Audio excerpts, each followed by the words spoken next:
بسم اللہ الرحمن الرحیم۔ السلام علیکم ورحمۃ اللہ وبرکاتہ۔ یا علی مدد علیہ الصلاۃ والسلام۔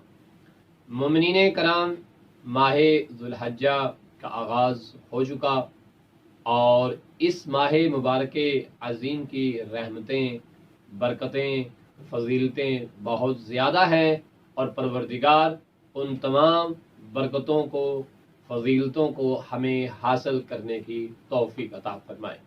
ماہ ذوالحجہ کے دو طرح کے حصے ہیں۔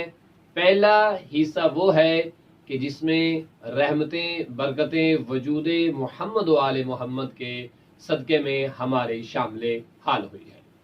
ماہ ذوالحجہ کا آغاز ہی آل محمد علیہ الصلوۃ والسلام کے گھر میں خوشیوں کی رونق بن کر آیا۔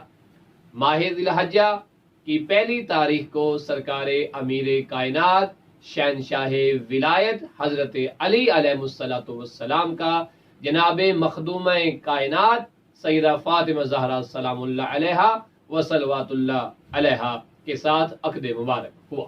اور اس کے ساتھ ساتھ اسی ماہ مبارک ذوالحجہ میں عالم اسلام کے وہ عظیم لوگ فریضہ حج کی ادائیگی کے لیے سرزمین مکہ کا سفر کرتے ہیں تاکہ بیت اللہ کی سرزمین پہ پہنچ کر وہ فریضہ حج ادا کر سکے۔ اور اسی کے ساتھ ساتھ اسی ماہ ذوالحجہ میں سنت ابراہیم کی ترویج کو عام کرنے کے لیے لوگ سنت ابراہیم کی پیروی کرتے ہوئے قربانی کرتے ہیں۔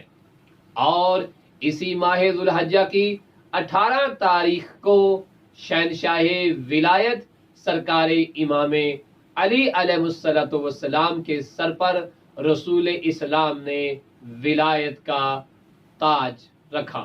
اور یہ وہی مہینہ ہے کہ جس مہینے کی 24 تاریخ کو سرکار آل محمد علیہ الصلوۃ والسلام اپنی صداقت کے اعتبار سے عالم اسلام میں وہ جنگ جیت کر آئے کہ جس جنگ کا تعلق جو تھا وہ تلوار سے نہ تھا بلکہ کردار کے ساتھ تھا۔ اہل بیت نے تمغہ صداقت کو اس طرح سے اپنے چاہنے والوں کے لیے پیش کیا کہ یوم مبالہ، یوم عید کے اعتبار سے منایا جاتا ہے۔ اور یہ وہ عظیم دن تھے کہ جو اس ماہ ذوالحجہ میں برکت، رحمت، فضیلت کا موجب بنے۔ پروردگار یہ فضیلتیں ہمیں حاصل کرنے کی توفیق عطا فرمائے۔ اس کے ساتھ دوسرا پہلو جو اس ماہ ذوالحجہ کا ہے وہ یہ ہے کہ یہ وہی ماہ ذوالحجہ ہے کہ جس میں سرکار امام محمد باقر علیہ الصلوۃ والسلام کی شہادت کا دن ہے۔ اور اسی ماہ ذوالحجہ میں سفیر امام حسین جناب حضرت مسلم ابن عقیل کی دردناک شہادت سرزمین عراق اور شہر کوفہ میں رہنما ہوتی ہے۔ اور فقط یہی نہیں بلکہ ماہ ذوالحجہ میں جناب مسلم ابن عقیل کے فرزندان کو بھی شہید کیا جاتا ہے۔